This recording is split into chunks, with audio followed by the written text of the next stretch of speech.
tradition holds that he will also be the one who reads the letter to the congregation. So he will deliver the letter, and then on that Sunday when they all gather together, he will be the one to read the letter.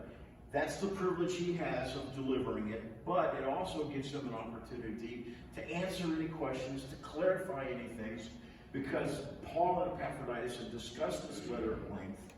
And so if there's any question in their minds, they can ask Epaphroditus, knowing they'll get an answer from Paul through Epaphroditus.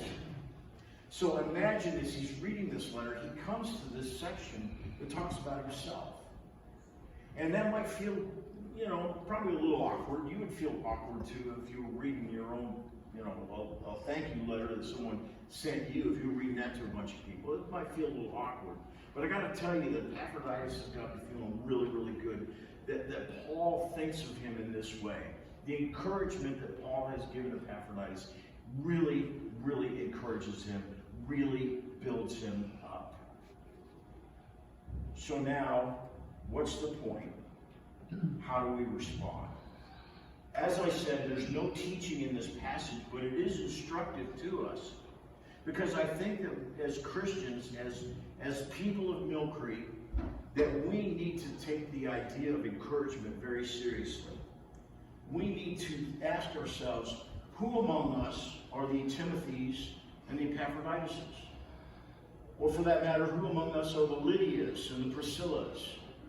Who among us are those people that we look up to spiritually, who have encouraged us, who have helped us on our journey, who've been examples to us of what it means to be a Christian here at Mill Creek? Who are these people among us? Maybe you have someone in mind.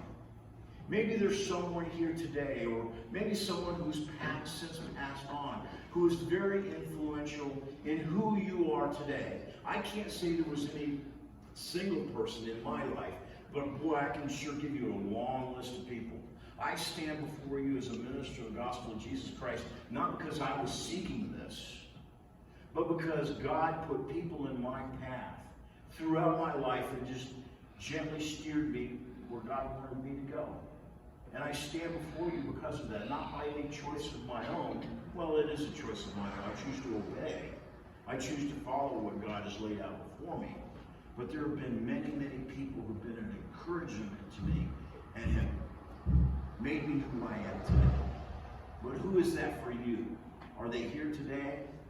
Are they someone that means something to you today?